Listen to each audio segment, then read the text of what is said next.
Sang putri mengungkapkan bahwa dia mencintai Yulia, mengatakan bahwa Yulia sangat manis dan seperti malaikat. Yulia menjawab bahwa Primera adalah putri kesayangannya, berbicara dengan lembut, meskipun apa yang dia rasakan di dalam hatinya. Yulia sangat sedih karena dia tahu bahwa sang putri adalah penjahat di kemudian hari dalam cerita. Dia tidak bisa berhenti bertanya-tanya mengapa dia menjadi penjahat seperti itu sejak awal. Nama protagonis adalah Yulia von Vandito, dan dia adalah bangsawan tingkat rendah dari Kerajaan Crown. Lahir sebagai putri sulung Baron Vandito, saat dia masih bayi, dia mendapatkan kembali semua ingatan kehidupan masa lalunya. Dia tetap tenang tentang hal itu, kemudian menyatakan bahwa tidak mengherankan jika dia memiliki ekspresi seperti itu di wajahnya. Sebelum dia bereinkarnasi, dia adalah seorang pekerja kantoran biasa, bukan siapa-siapa, yang biasa-biasa saja dalam segala hal. Seseorang yang sudah menyerah pada romansa dan pada menjalani gaya hidup luar biasa apapun. Satu-satunya hal yang benar-benar dia nantikan adalah game musim gugurnya. Dan bahkan pada hari itu, dia benar-benar tenggelam dalam game baru yang baru saja dia mulai. Saat itu adalah hari musim dingin yang dingin, dan dia pelit serta tidak mau menyalakan pemanas. Namun dia tidak pernah menyangka bahwa dia akan mati semudah itu. Setelah itu, seseorang memanggil Yulia dan bertanya di mana dia, dan dia menjawab bahwa dia ada di sini dan dia akan datang sekarang.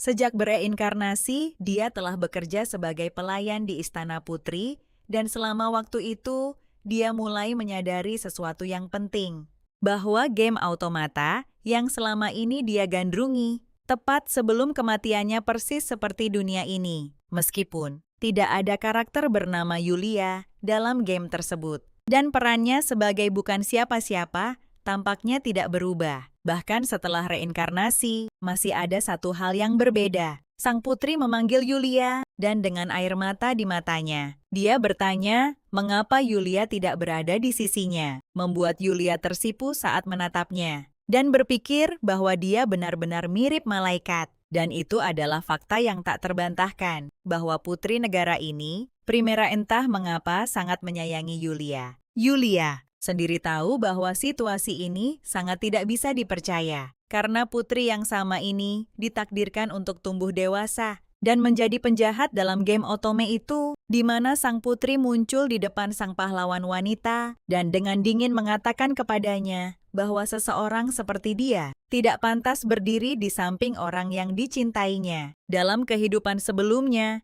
Yulia selalu merasa sangat kesal setiap kali sang putri muncul, karena dia adalah karakter saingan yang muncul di depan sang pahlawan wanita, melontarkan komentar sinis, dan menantangnya melalui permainan pikiran yang konstan. Sesuatu yang terjadi di banyak permainan serupa. Sekarang Yulia menyadari bahwa garis waktu dunia ini mungkin diatur sebelum permainan bahkan dimulai. Dan karena itu, dia tidak bisa membiarkan putri yang sangat mencintainya tumbuh menjadi orang seperti itu. Yulia berpikir dalam hati bahwa dia merasakan hal yang sama. Untuk orang itu juga merujuk pada ibu sang putri yang pernah bertanya pada Yulia apakah dia sedang melihat bunga di sana, dan kemudian mengatakan bahwa dia juga menyukai bunga itu. Ibu sang putri adalah selir yang menerima kasih sayang raja, dan dia memperlakukan Yulia dengan baik. Meskipun Yulia hanya seorang pelayan magang, bahkan memberitahunya bahwa ketika anak itu lahir, dia juga harus menggendongnya. Namun sang nyonya meninggal dunia saat melahirkan sang putri, dan pikiran bahwa dia tidak akan pernah melihat orang yang lembut dan cantik itu lagi memenuhi hatinya dengan kesedihan. Raja menjadi sangat frustrasi dan memerintahkan semua orang untuk segera mencari seseorang yang bisa menenangkan sang putri karena dia tidak akan berhenti menangis. Memerintahkan mereka untuk tidak mengkhawatirkan status sosial dan cukup membawa siapapun yang bisa menenangkannya. Dengan tergesa-gesa Dan saat itulah Yulia memutuskan untuk merawat sang putri sendiri. Dia menganggap sang putri sebagai anak malang yang selalu dikelilingi oleh orang-orang yang tidak bisa dia andalkan, dan sejak saat itu dia bertekad untuk melindunginya apapun yang terjadi. Meskipun dia masih hanya seorang pelayan magang tanpa keahlian khusus apapun. Saat dia lewat suatu hari, dia tidak sengaja mendengar beberapa pelayan mengeluh dan bertanya-tanya mengapa buku-buku sihir pemula terus menumpuk. Mengatakan mereka hanya ingin membersihkannya. Dan mendengar ini memberi Yulia sebuah ide. Jadi dia memanggil mereka. Sejak dia bereinkarnasi ke dunia pedang dan sihir, dia mengingat mantra-mantra dari permainan. Dan dia percaya bahwa dengan mempelajari sihir pertahanan, dia mungkin mendapatkan kesempatan untuk menjadi pelayan yang bisa melindungi sang putri. Dia memanggil kekuatannya, tetapi hanya api kecil yang muncul yang membuatnya terkejut karena dia membayangkan sesuatu yang jauh lebih dramatis. Dan ketika dia mencoba jenis sihir lain, seperti sihir air, sihir angin, dan sihir tanah, dia mulai bertanya-tanya mengapa sihirnya begitu lemah. Kesadaran ini membuatnya merasa tertekan karena dia takut bahwa dia tidak memiliki kekuatan sihir yang berarti. Dan dengan kondisi seperti ini, dia tidak akan pernah terpilih sebagai pelayan putri, terutama karena sang putri akan segera dipindahkan dari istana dalam ke kediaman putri, yang berarti Yulia tidak akan bisa melihatnya lagi. Berpikir keras tentang apa yang bisa dia lakukan, dia mempertimbangkan keahliannya sendiri dan menyadari bahwa dia bisa setidaknya membuat teh dengan cukup baik hingga dipuji. Jadi dia meminta izin dan meminta untuk menggunakan dapur sebentar. Saat berdiri di sana, dia berkata pada dirinya sendiri bahwa jika dia tidak bisa menggunakan sihir yang kuat, maka dia harus mencoba hal lain. Dan dia menggunakan kekuatan sihirnya yang lemah untuk menyiapkan teh. Dengan hati-hati mengendalikan jumlah air dengan sihir air dan memanaskannya perlahan dengan sihir api. Karena menggunakan kekuatan halus adalah sesuatu yang bisa ia atasi. Justru karena sihirnya yang lemah, semua orang yang mencicipi teh itu menganggapnya lezat.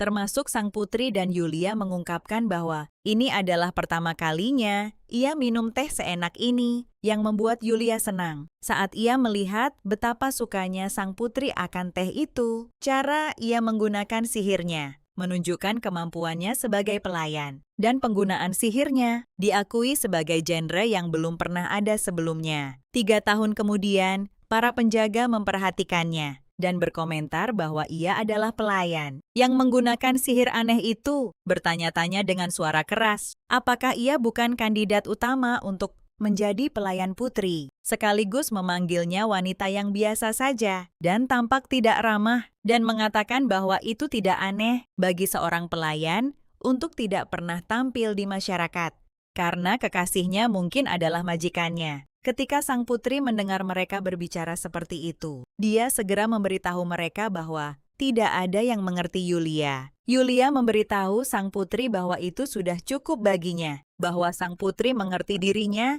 Dan setelah mendengar ini, sang putri menjadi sedikit sedih saat dia bertanya dengan pelan, apakah Yulia pada akhirnya akan meninggalkannya suatu hari untuk menjadi istri seseorang. Yulia benar-benar terkejut dengan pertanyaan ini, namun pada saat yang sama, dia merasa bahagia secara tak terduga. Dan dia segera memberitahu sang putri untuk tidak khawatir, meyakinkannya bahwa dia akan selalu menjadi pelayannya dan tetap setia di sisinya. Yulia membuat keputusan yang teguh bahwa dia akan terus melayani sang putri dan melindunginya, melakukan segala yang dia bisa untuk mencegah masa depan, di mana sang putri menjadi penjahat dalam permainan itu. Pada saat yang sama, dia juga memahami secara realistis bahwa tidak ada orang yang benar-benar terhormat yang akan pernah memilih orang sepertinya yang hanya memperkuat tekadnya. Suatu hari seorang pria memperhatikannya dan berkomentar bahwa dia pasti adalah yang dirumorkan, pelayan yang tak tertembus, dan Yulia merenung pada dirinya sendiri bahwa dia sebenarnya tidak tahu bagaimana semuanya akan terungkap dalam permainan. Tetapi bahkan jika tidak ada penjahat sama sekali, kisah dunia ini seharusnya tetap berlanjut. Saat sang putri diciptakan, Dia memutuskan bahwa perannya sudah jelas, dan peran itu adalah untuk tetap berada di sisi sang putri. Yulia menyuruh sang putri untuk mendengarkannya, tetapi sang putri langsung menjawab dengan tegas, tidak menyebabkan Yulia meninggikan suaranya dan memarahinya. Dia bilang dia yakin sudah berkali-kali mengatakan bahwa dia tidak boleh makan lebih dari 1 camilan. Sang putri membentak balik menyuruh Yulia diam, dan dengan marah mengatakan bahwa dia berharap tidak pernah memberitahu Yulia apapun sejak awal. Yulia cepat menyadari bahwa melanjutkan percakapan itu sia-sia. Sang putri menjadi semakin marah dan berteriak bahwa Yulia sangat menyebalkan, membuat Yulia benar-benar terkejut dengan kata-kata itu. Setelah beberapa waktu berlalu, Yulia berdiri sendirian di balkon dan menghela napas, mengakui pada dirinya sendiri bahwa sang putri memang benar-benar menyebalkan. Yulia telah terlahir kembali ke dunia game otome, dan setiap hari dia berjuang untuk mengubah nasib sang putri yang merupakan putri dari seorang penjahat wanita. Namun sang putri terus-menerus memerintah Yulia, menuntutnya menyiapkan camilan dan bersikeras agar Yulia segera merespons setiap kali dipanggil. Yulia menyadari bahwa perilaku egois dan kebiasaan makan berlebihan sang putri semakin memburuk setiap harinya. Ketika dia mencoba sekali lagi untuk memperingatkannya, mulai mengatakan seperti biasa bahwa makan terlalu banyak, camilan itu tidak baik, dia dipotong sebelum menyelesaikan kalimatnya oleh pelayan lain. Mereka mengatakan tidak apa-apa jika hanya camilan, karena mereka tidak ingin dimarahi oleh sang putri. Para pelayan itu bahkan memberitahu Yulia bahwa akan lebih baik jika dia tidak terlalu ketat, dan Yulia mengerti. Mereka semua terlalu memanjakan sang putri, terutama ketika kepala pelayan membawakan kue-kue panggang terbaik yang dipesan khusus untuknya. Sang putri segera mengambilnya dan mulai makan. Pada saat itu, Yulia menyadari sesuatu yang penting, menyadari bahwa sang putri tidak makan, karena dia benar-benar menginginkannya, melainkan seolah-olah dia sedang melawan frustrasi tanpa tempat lain untuk melampiaskannya. Pemandangan itu menjadi lebih umum seiring berjalannya waktu. Yulia menjadi yakin bahwa sang putri merasa kesepian, karena meskipun dia dikelilingi oleh orang-orang, mereka hanya melihatnya sebagai seorang putri. Di atas segalanya sumber utama kesepian ini adalah Yang Mulia Ayah Primera yang memanjakan Primera sebagai kenang-kenangan yang terlupakan dari selirnya. Raja mengangkatnya dan menyuruhnya untuk lebih sering menunjukkan wajah cantiknya, lalu memerintahkan Aralbert untuk menjaganya sebagai kakak laki-lakinya. Dia dengan tegas menyatakan bahwa tidak pantas bagi putra mahkota negara itu untuk bertingkah seperti anak kecil, yang mana dia dengan tenang menjawab bahwa dia mengerti. Primera kemudian bertanya kepada ayahnya, "Bagaimana denganku?"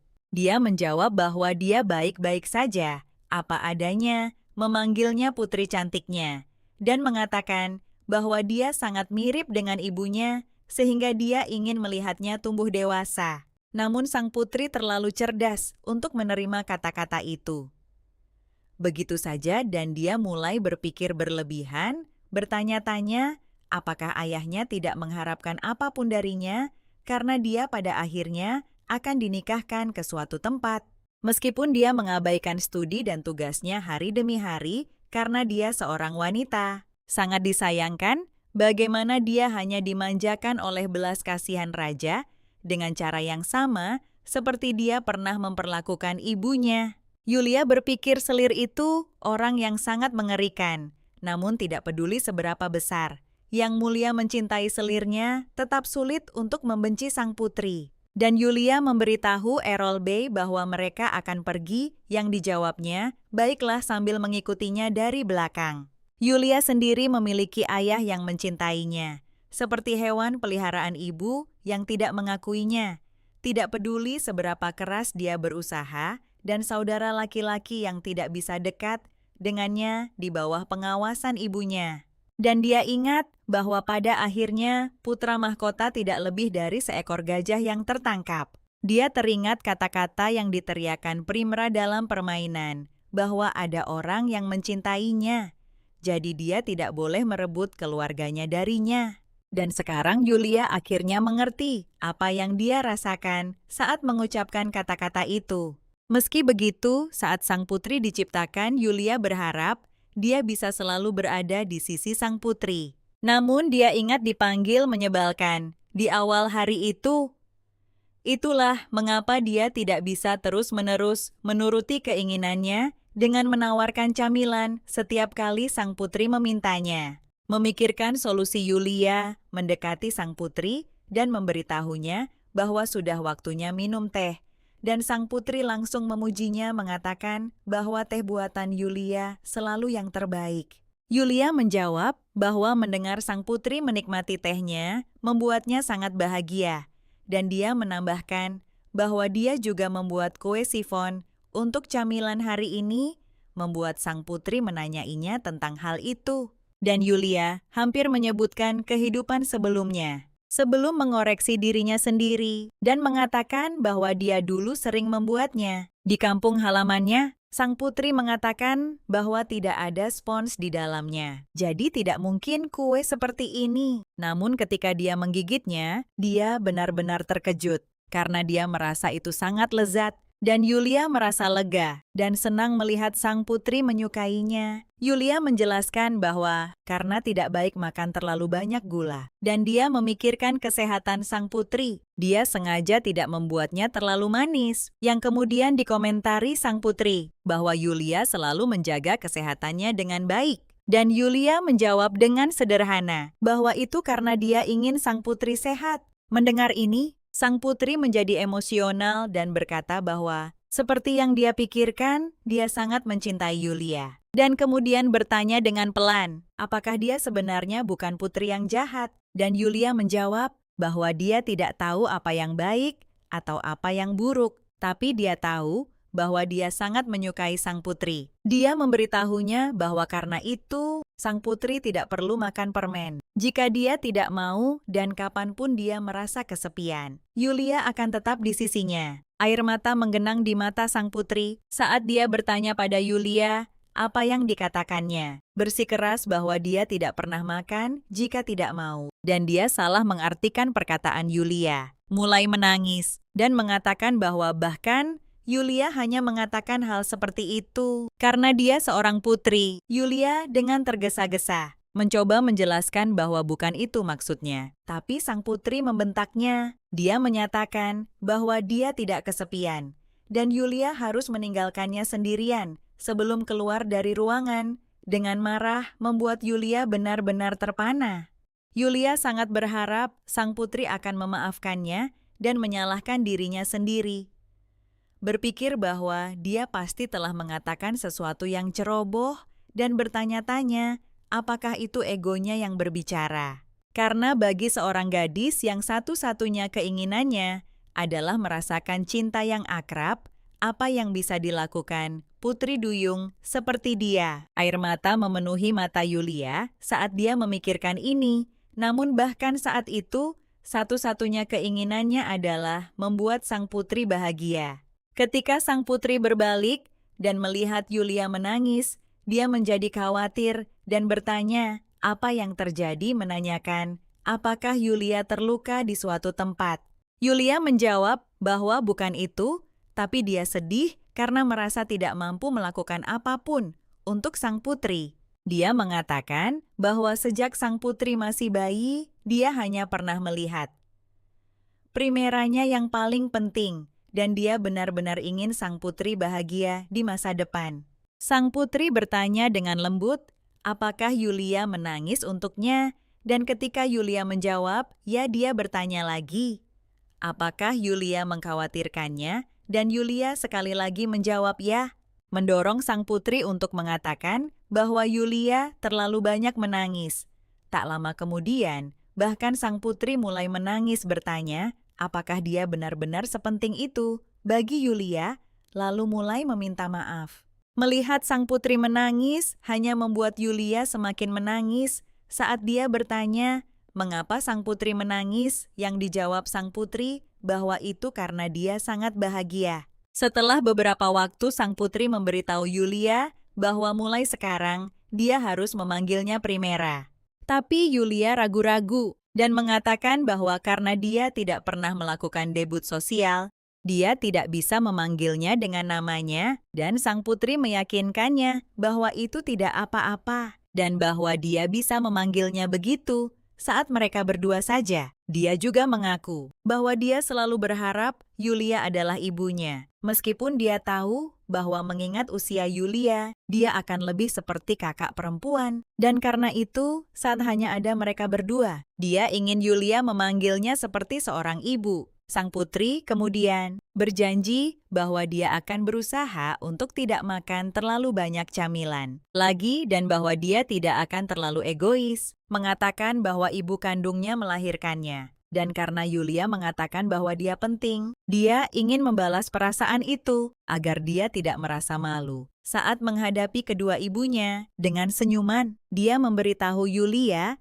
bahwa dia akan menjadi putri yang baik. Dan Yulia bertanya-tanya, apakah ibunya mengawasinya? Di suatu tempat merasa bahwa sang putri sudah sepertinya tidak mungkin menjadi penjahat Primera. Meskipun pada saat itu, dia belum tahu apa yang menantinya. Di tempat lain, seorang pria memberitahu Albert bahwa dia harus mewujudkan ikatan keluarga dan mengatur agar Lady Primera bertunangan dengan putranya Dean. Dan Yulia tetap tidak menyadari bahwa sejak saat itu, tantangan yang lebih besar menanti mereka. Pada usia 21 tahun, setelah hidup sebagai wanita kantoran biasa, Yulia bereinkarnasi tepat di awal dunia game otome. Dan sekarang di masa kini, dia bertugas di Istana Putri sebagai kepala pelayan. Sang putri yang tetap imut seperti biasa, telah tumbuh dewasa dengan baik dan sehat, menjadi gadis cantik yang bebas dari keegoisan, dan menjaga bentuk tubuhnya yang ramping melalui diet seimbang. Dan suatu hari, dia dengan santai bertanya, apakah dia akhirnya bertunangan? Lagi pula ternyata bahwa masalah pertunangannya sudah diatur. Dan Yulia merasa tidak nyaman tentang hal itu, berpikir bahwa bagi seseorang seperti dirinya yang menyimpan ingatan akan kehidupan masa lalu, bertunangan dengan pria yang bahkan belum pernah ditemui sang putri bukanlah sesuatu yang bisa membuatnya senang. Sang putri memanggil Yulia dan bertanya, orang seperti apa Count Deal satu itu? Baum bertanya-tanya apakah Yulia tahu sesuatu tentangnya. Dan Yulia menjawab bahwa dia pernah mendengar nama itu sebelumnya, tapi tidak tahu orang seperti apa dia. Padahal kenyataannya, dia berpikir bahwa dia mengenalnya dengan sangat baik. Dean adalah salah satu target penaklukan dalam game. Dan meskipun dia adalah tunangan Primera, dia juga seorang ksatria magang yang akhirnya tertarik pada sang pahlawan wanita, mengarah pada romansa yang serius, yang menghasilkan akhir yang menyegarkan, dan akhir yang diterima dengan baik untuk Primera setelah mengatasi berbagai rintangan. Namun selain akhir yang buruk, ada juga akhir rahasia dalam game, di mana sifat asli Dean terungkap, dan di akhir itu, dia ternyata terlalu romantis, secara terang-terangan menyatakan bahwa dia selalu ingin diinjak-injak oleh kakinya dan dijadikan pelayannya. Dan meskipun Yulia mengerti bahwa beberapa orang memiliki selera seperti itu, dia sama sekali tidak bisa membiarkan Primera terseret ke dalam hal seperti itu. Di game aslinya, sang putri jatuh cinta padanya pada pandangan pertama dan secara pribadi menanyakan Yang Mulia tentang pertunangan itu, tapi kali ini pernikahannya sudah diputuskan tanpa proses itu. Dan ketika sang putri mengatakan bahwa dia tidak sabar untuk bertemu dengannya dan hanya berharap dia adalah orang yang baik, Yulia menyadari bahwa tidak seperti di game. Primera tampaknya tidak terlalu tertarik padanya, membuat Yulia menyadari bahwa kisah Primera sudah ditulis secara berbeda, bertekad untuk tidak membiarkan nonanya terluka. Yulia berpikir bahwa Dean harus memiliki kecerdasan dan pengendalian diri, dan karena alasan itu, dia harus memastikan bahwa mereka berdua bisa bertemu dengan baik secara langsung di pesta teh. Jadi dia memberi perintah agar semua peralatan makan tertata rapi dan bertanya di mana staf untuk hari itu berada. Para pelayan lainnya bereaksi terkejut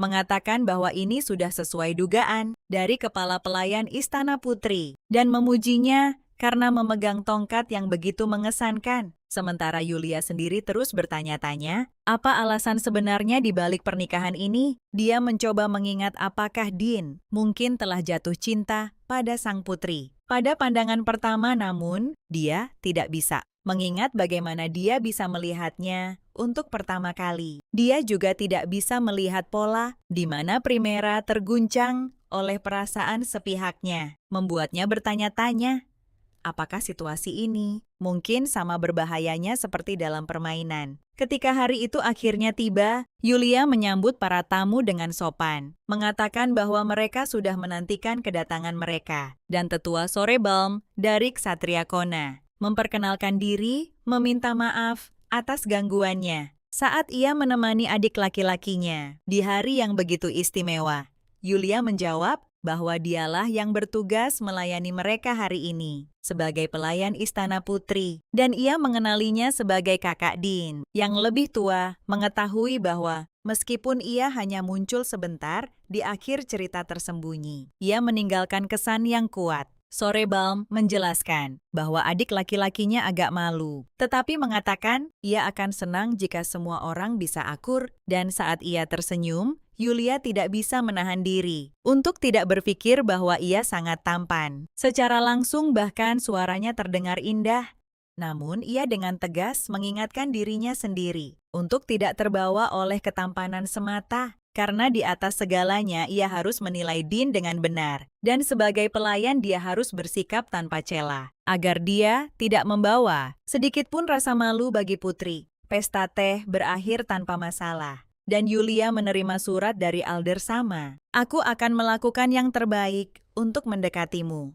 Begitulah katanya, tapi mungkin karena dia ingin adiknya yang manis dan pertunangan sang putri menjadi resmi, dia mungkin ingin akur agar mereka bisa bekerja sama. Dalam surat itu, dia berterima kasih atas pesta teh yang menyenangkan dan menyebutkan bahwa dia menikmati kue sifon. Dalam perjalanan pulang, dia juga menulis bahwa adiknya sudah mulai berlatih untuk menjadi ksatria yang kuat, berharap suatu hari nanti layak bagi yang mulia. Meskipun dia mengakui dia mengkhawatirkannya jika tidak merepotkan baginya, dia bertanya, apakah dia boleh mengundangnya lagi lain kali. She can't help but think that a handsome man truly writes a handsome letter. Still, this feels like a good sign for Dean. Yet, if he becomes too absorbed in his training, she recalls that in the game, Dean's strict nightly apprenticeship was what supposedly triggered his rather questionable fetish. She uses the letter like a little ship, sending him her advice on how to become a proper knight, writing with the princess's kind heart. She admits she is worried Dean might push himself too hard and end up injured from training.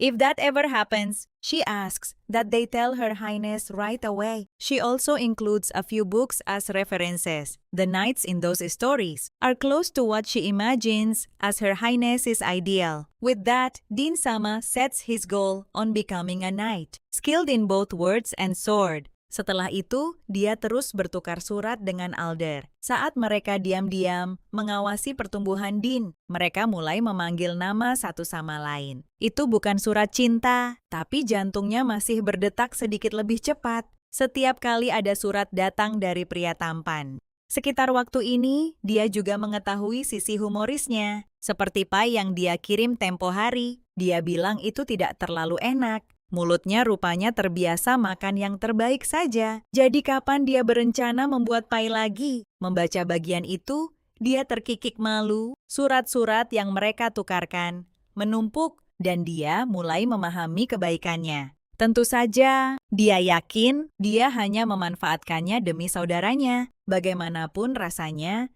mereka sudah menjadi teman baik. Tenggelam dalam pikirannya dia menabrak seseorang dan terjatuh dengan pekikan kecil. Maafkan aku, apa kau terluka? Dia membeku, begitu juga dia. Pangeran Dean menatapnya, mata terbelalak, jelas mengenalinya. Kemudian mereka berjalan berdampingan. Dia meminta maaf lagi kali ini dengan gugup, tapi dia menepisnya mengatakan dia baik-baik saja. Dia bertanya mengapa dia berada di luar tanpa pengawal. Dia bilang dia keluar karena merasa pengap dan langsung menabraknya. Setelah jeda, dia bertanya apakah terjadi sesuatu. Dia tiba-tiba berhenti dan menatapnya, tapi matanya terus mengelak. Jelas gugup dia bergumam, "Ini mungkin mendadak, tapi apa pendapatnya tentang kakaknya?" Dia menatapnya dengan terkejut dan bertanya, apakah yang dia maksud adalah Pangeran Alder. Dean mengangguk sedikit kaku dan mengakui dia mendengar bahwa dia telah bertukar surat dengan kakaknya. Dia berterima kasih dengan tulus karena telah mengirimkan nasihat yang begitu rinci dan bijaksana. Dia berkedip lalu berkata, hal semacam itu memang sudah bisa diduga jika menyangkut Pangeran Alder. Dia benar-benar berpikir dia adalah orang yang luar biasa untuk bekerja sebagai pengawal kekaisaran di usia muda dengan etiket yang sempurna dan sikap yang terhormat. Dia tidak bisa tidak mengaguminya. Wajah Dean langsung cerah. Ya, dia juga berpikir begitu. Kakaknya luar biasa, katanya dengan semangat, tapi kemudian suaranya merendah. Dia berkata, ada orang-orang yang tidak menyukai Alder, terutama pengawalnya saat ini. Dia menjelaskan, mereka terus-menerus menjelek-jelekan kakaknya sambil memuji Dean, seolah mencoba membuat jarak di antara mereka, padahal Alder jelas yang lebih patut dikagumi. Dia memperhatikan Dean dengan tenang mengerti. Mereka memiliki ibu yang berbeda dan Dean adalah penerus resmi. Karena kecemburuan dan masalah suksesi orang luar, merasa bebas untuk berbicara buruk tentang Alder. After a brief pause, Dean admits in a small voice that he wants to become a great knight, so he can shut those people up. And with her advice, he plans to work hard at both his training and his studies. Then, as if the words escape him before he can stop them, he blurts out that he would like to ask her to go shopping with him. His cheeks turn pink as he explains he wants to buy a birthday gift for the princess. She stares at him in awe. A few days later, as she steps down from the carriage, Dean waves at Yulia energetically. With his brother standing just behind him, Alder greets her politely and apologizes for his brother's sudden request. She quickly says it's no trouble at all, thanking them for the invitation, though she admits she didn't know Alder would be joining them. He smiles and says it was a request from his cute younger brother after all. Later, she finds herself seated in an enormous lavish room, unable to stop looking around. What an incredible place! So this is what people mean by VIP treatment. Her commoner self from her previous life still can't quite get used to it. Dean calls out to her and asks if he remembers correctly. Doesn't the princess like oranges? She nods, saying yes. That's right. His face reddens again as he admits he was thinking of buying a rose-shaped necklace and wonders if the princess would like it. Seeing him think so seriously about the princess fills her with warmth. She never imagined Dean would grow into someone who could take the lead like this. The person he is now might really be able to make the princess happy. Dia mendongak saat Alder memanggil namanya. Dia menunjukkan padanya hiasan rambut yang indah dan berkata dengan senyum lembut bahwa itu akan cocok untuknya. Dia terpaku benar-benar terkejut. Lalu dia menggenggam tangannya dan berkata dia berharap dia bisa menerimanya. Wajahnya memerah saat dia buru-buru menggelengkan kepala, mengatakan dia tidak bisa. Tidak ada alasan baginya untuk memberinya sesuatu seperti ini, tapi dia bersikeras. Dia berkata dengan lembut bahwa dia akan merasa tidak enak jika dia menolak. Dia mengatakan padanya bahwa dia ingin sekali melihatnya di rambut indahnya. Dia menegang gugup dan terkejut. Apa maksudnya dengan itu? Dia terlihat kesal dan dia keceplosan. Bahkan jika dia memasang wajah seperti itu, tetap saja tidak ada alasan. Dia boleh menerima hadiah seperti itu. Dia berhenti sejenak lalu bertanya pelan, apakah dia benar-benar tidak akan menerimanya. Ketika dia ragu, dia menambahkan, bagaimana kalau begini saja? Dia mengingatkannya betapa banyak perhatian yang telah dia berikan kepada adiknya. Berkat dia, Dean menjadi serius dalam latihan dan studinya. Sebagai kakak laki-lakinya, dia memintanya untuk menerima ini sebagai tanda terima kasihnya. Jika tidak, itu akan mengganggu harga dirinya. Dia mengatakan itu alasan yang dipaksakan, tapi kali ini dia tidak lagi terlihat gelisah. Dia dengan lembut menunjukkan bahwa itu memang sebuah alasan. Jadi bagaimana sekarang? After a short pause, she sighs and agrees, saying that if he insists, then she will accept it. He thanks her for taking the gift, and somehow, his words make her smile for real. Dean is growing into someone who could truly stand as the princess's fiancé. She has even received a gift from Alder.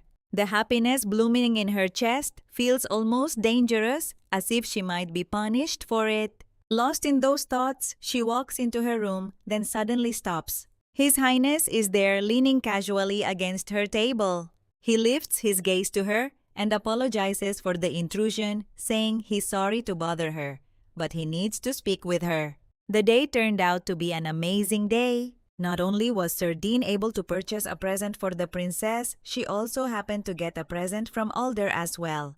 However, her face is completely pale. She's freaking out because she's sitting on top of a dragon, the wind rushing past her ears, and she has absolutely no idea what is going on. Just a few hours ago, she had demanded to know why he was in her room.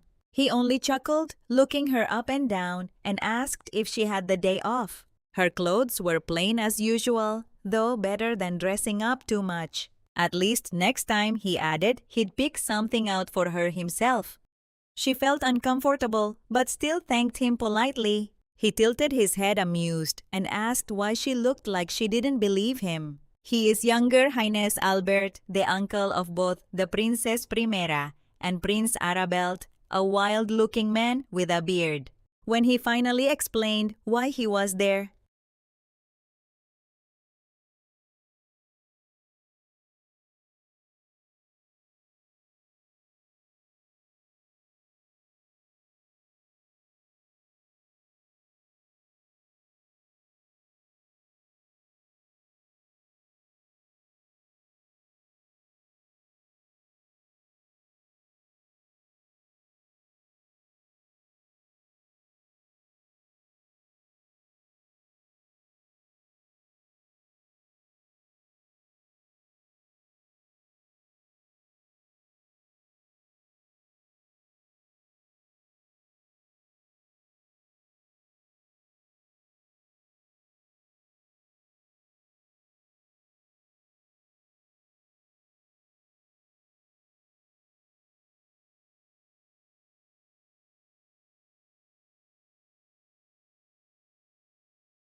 dia masih memiliki reputasi sebagai wanita cantik yang sensual. Ayah Yulia adalah seorang bangsawan pedesaan yang tidak memiliki potensi sama sekali untuk kemajuan politik. Memiliki hubungan dengan wanita seperti itu. Pangeran memberitahunya bahwa Pangeran Aribert mengirim pesan mengenai masalah ini. Dia mengatakan skandal yang dimulai ayahnya tidak bisa diabaikan lagi. Biasanya, dia akan mengeluarkan surat pemecatan untuknya tanpa peringatan, tapi dia memberitahunya terlebih dahulu karena dia memiliki rekam jejak pelayanan yang baik. Lady Primera. Dan untuk memastikan dia harus bersiap sampai saat itu, dia tampak terkejut dan berpikir, bukankah ini surat pemecatan yang sebenarnya? Albert memberitahunya bahwa itu hanya intuisinya, tapi dia tidak berpikir. Orang yang dirumorkan itu adalah ayahnya. Rumor bahwa istri saudaranya hamil, dan ayahnya bukan satu-satunya yang diawasi. Perhaps they're trying to use him as a scapegoat. But there are many alternatives to father, as there are country viscounts. She asks him, how should she recover from this? She doesn't want to stop being a maid, and she also wants to protect her family. She thinks if things go like this, she won't be able to stay by Primrose's side. He grins at her and leans in close, making her shift uncomfortably. His eyes lock with hers as he says that first, they need to find out why her father took the loan. Her face becomes red at how near he is, but he continues, explaining that after discovering the reason, they'll need an alibi to erase the rumor, and he will act as her witness. She blinks at him, trying to process his words, tilting his head slightly. He says since Errolbert gave him a heads up, there's still time if she investigates properly. She might be able to uncover the truth. She thinks back and realizes that this is why he sent her advance notice. He then urges them to head to the territory immediately. She freezes eyes wide when he casually asks if she can ride the cavalry dragons, explaining that doing so will drastically cut their travel time. By the time she arrives at her mansion, her face is flushed with anger. The prince moves to stand beside her, his eyes gentle, praising her for doing well, despite it being her first time riding. Her father and stepmother stare at her in shock. Malsagape from behind his brother calls out her name, confirming that it's really her. Mortified, he says, "Oh no." He's so embarrassed, he's still in his nightwear. Cheeks hitting, she introduces the prince to her family. The results of questioning her father. A certain investment failed, pushing him into debt. He then almost resorted to gambling. That was when he got to know the Grand Duchess. Being the simple man he is, he was intoxicated by her. After she simply gave him a handkerchief, the debt swelled up so much, his loan was refused by the ritual of the Chamber of Commerce because he had no credibility. Then he heard if they are in trouble, they should call the Talbot Company. So as he fell further into debt, through gritted teeth, she asks her father, just how many loans did he take? It's likely that father was brought into an informal, social gathering. In addition, he was directed to the money lending company. Something must be going on behind the scenes. There seems to be no choice but to rely on her personal connections she formed as a maid. All they need to do is 3 things. Firstly, improve his business relations and publicize the fact that the Grand Duchess was gambling. With that, they can take attention away from father's gambling.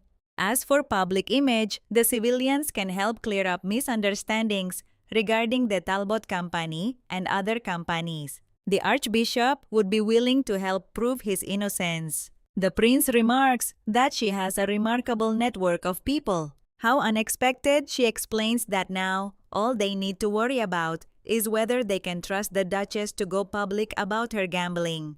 She extends her hand and demands the handkerchief her father received. He clutches it to his chest as if it were his life, insisting that it is his treasure. She scolds him strictly and snatches it from him, pointing out that it is shagreen fabric. Though this alone is weak evidence, she knows it will spark lively discussion over tea among the noble ladies. Prince Albert laughs, eyes sparkling with amusement, and comments that it might have been better for her to become a military civil official rather than a maid. She offers him a polite smile. Later that night, she stands on the terrace unable to stop thinking about the day. The prince calls her name and walks over. Thanking her for letting him stay the night, she waves it off, telling him there is no need for thanks. His gaze drifts to her hair, now loose around her shoulders, and she flushes when he says she has let her hair down. He asks if she remembers their first meeting when her hair had gotten caught in a tree branch. Mortified, she murmurs her thanks for his help at the time. He softly says she looks better with her hair down. She looks away, embarrassed. He gently instructs her not to look away. She hesitates, aware that she is not good at maintaining eye contact with men, but she meets his gaze carefully as they continue their conversation. She thinks that without her glasses, she can't even face such a handsome man. Then, before she can react, he takes a lock of her hair and presses it to his lips. She freezes, then instinctively tilts his face toward him in disbelief. His eyes soften as he whispers that she ought to be more mindful of those around her. Since she had free time, she searched for a gambling bill in the country. But she has to do something about this soon. The person that tried to frame her father, if they are a civilian connection, she wonders if Omoto is still residing at the palace. Even if they find this person soon, there's no way to beat a merchant who is a pro at negotiation by trade.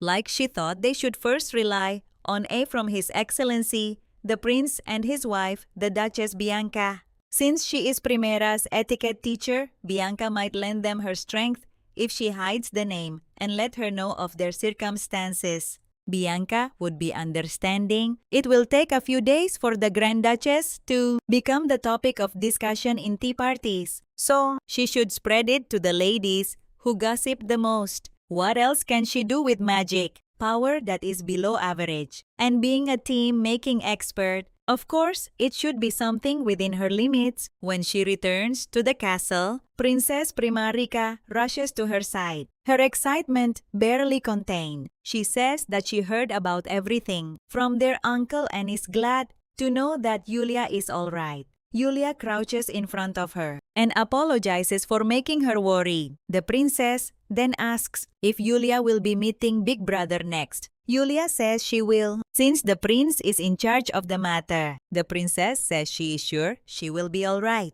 Yulia thinks if not, she might have to cry in front of her brother and Big. The prince told her the crown prince is strict and rational. She wonders what kind of judgment he would pass on her when she appears before the prince. He says it appears her father has come to confess to the archbishop adultery has not occurred, since harsh punishment is unnecessary. He asks for leniency toward Lord Vindiet, but the problem is that civilians and maids, on hearing the rumors of her dismissal, have protested. She is nearly moved to tears. The prince adds that the prime minister, princess, is against it as well. And there are also rumors that the duchess interrogated her husband for the truth. While his uncle also speaks highly of her apparently, it is not just the maids. It is good to cherish the people who love her. He says she has been summoned for one more reason. The prince wants her to serve Primera well.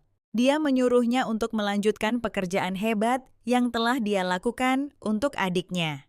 Rasa lega membanjirinya saat dia menyadari pernyataan pemecatannya telah ditarik. Dia bisa tetap di sisi Primera mulai sekarang. Alder terlintas di benaknya dan dia membeku. Mengapa dia terlintas di pikiran sekarang? Putra mahkota mengatakan dia akan menyelidiki insiden ini lebih lanjut. Untuk sementara waktu, dia perlu menangani skandal itu. Dia mengakui dia tidak menyangka hal-hal sulit seperti itu akan terjadi. Dia menjelaskan bahwa dia sedang menyusun rencana untuk membuat seolah-olah keluarga Viscount hanya terseret dalam urusan mereka. Dia bermaksud untuk menyingkirkan orang yang memulai ini. Dia berdiri di sana, memaksakan senyum. Berpikir bahwa meskipun dia memiliki perasaan tidak nyaman ini, mungkin klimaks cerita ini telah berlalu. Dia berdiri dengan tangan bersedekap. Albert menyelinap masuk ke kamar, merangkak melalui jendela. Dia mencibir dan bertanya, mengapa dia menyelinap masuk melalui jendela? Dia mengatakan bahwa ketika dia melompat keluar dari kantornya dan merangkak turun dari pohon, dia melihatnya. Dia kemudian bertanya, apakah dia masih membuat manisan dengan cara aneh itu? Dia menjawab bertanya, apakah dia tidak bisa memakannya seperti ini? Karena Alder akan segera datang, dia sedang menyiapkan makanan ringan dan minuman.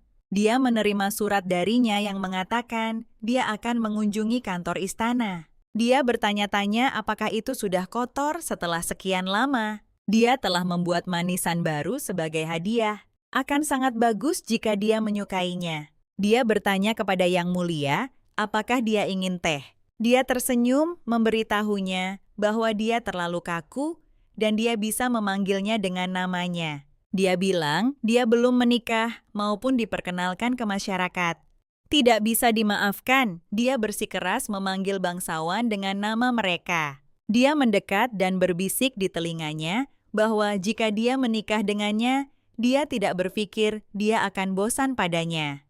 Dia bahkan tidak melihatnya saat menolak tawaran baiknya. Saat itu, Alder masuk ke ruangan dengan wajah cemberut. Dia mengatakan Albert seharusnya tidak mempermalukan Yulia dengan mengatakan hal-hal seperti itu. Jika dia mendengar kehormatannya dihina, bahkan permintaan maaf pun tidak akan menyelamatkan hubungannya dengan Lady Primera. Dan saat Alder berbicara tentang pernikahan, dia bertanya apakah dia sudah mempertimbangkan untuk berkonsultasi dengan Yang Mulia terlebih dahulu. Apa yang akan dia lakukan jika kakak laki-lakinya menganggapnya tidak pantas? Albert tampak tercengang. Dia bilang itu jelas hanya lelucon. Alder membalas tatapannya tanpa mundur dan berkata, beberapa lelucon tidak lucu bagi semua orang. Dia ingin menasihatinya untuk meminimalkan lelucon. Albert membalas mengatakan, astaga, bukankah sudah cukup?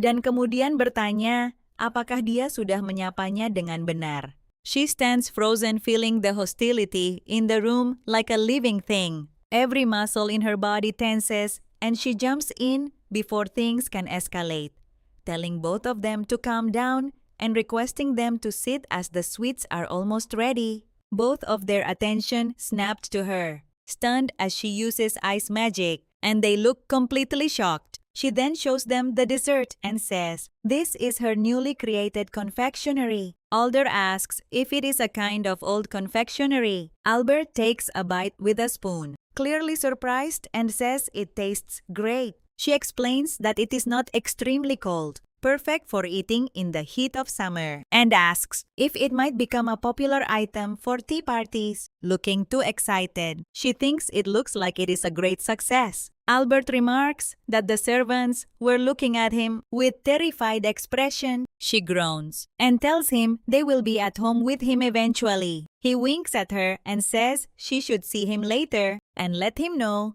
if she wants to become his wife. After he leaves, Alder comments that he seems problematic. If there is ever a time she needs something, she should let him know. She thanks him, but then a soft smile lifts her lips and she assures him it is fine. His younger highness helps her out too, and she feels she cannot trouble him further. She looks away, her hands busy, murmuring that she will prepare more refreshments, though her pulse still flutters with the closeness of the moment. Suddenly, his hand wraps around her arm. He asks if it is inadequate, his grip gentle but firm, and adds that he wants her to rely on him. Her heart jumps a sharp, uncontrollable beat that makes her breath catch. She gasps his name in surprise. Just then, the head maid steps in, announcing that His Highness is calling. He releases her arm with a slight embarrassed flush and says he will send her a letter again. She stands frozen, every nerve buzzing. Her heart feels as if it might leap entirely out of her body.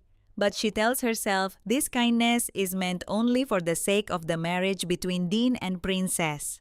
The Prime Minister tastes the ice cream, and she watches him close his eyes for a moment, savoring the flavor. He remarks that the texture is smooth, the sweetness of the milk and eggs perfectly balanced, and that it melts delightfully in the mouth.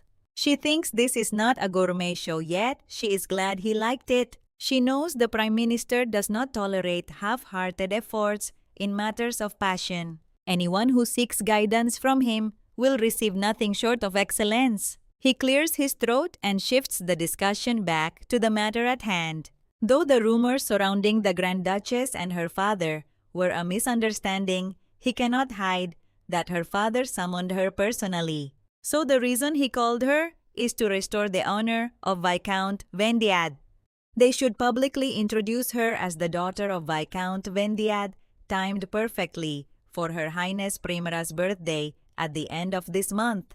Her mind reels 1,000 thoughts, spinning too fast to grasp. She stands frozen mouth slightly open. Her high society debut, the social debut in this world, is a way of announcing a young woman's marriageable status in preparation for this event. Many aristocratic daughters take etiquette lessons at the palace.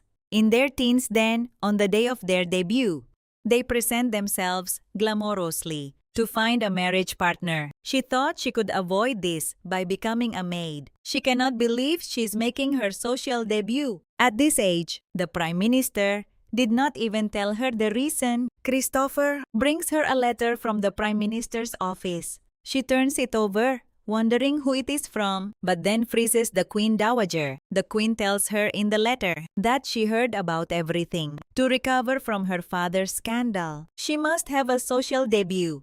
This will be the scenario. The daughter of Wisconsin shows her half-brother's succession over her own social debut. She remained as a maid, so her half-brother could be the family's heir. Terluka oleh pengorbanan putrinya, Viscount yang bermasalah berusaha keras untuk memberinya debut sosial. Tapi karena ia menanggung hutang dari investasi yang gagal, ia hanya bisa meminta nasihat dari bangsawan berpangkat tinggi. Ini mengakibatkan rumor buruk tentang Viscount. Setelah mengetahui kebenaran yang menyayat hati, Ratu bersimpati dengan keluarga Van Dyke. Ia mengumumkan bahwa ia akan mendukung debut sosial union dan posisi saudara tirinya sebagai pewaris. Yulia berkata betapa menyedihkan ceritanya, tapi ia takut itu tidak akan semudah itu. Tapi dengan skenario ini, skandal ayahnya akan berubah menjadi cerita yang menyentuhkan. Dan jika ia melakukan debut sosialnya,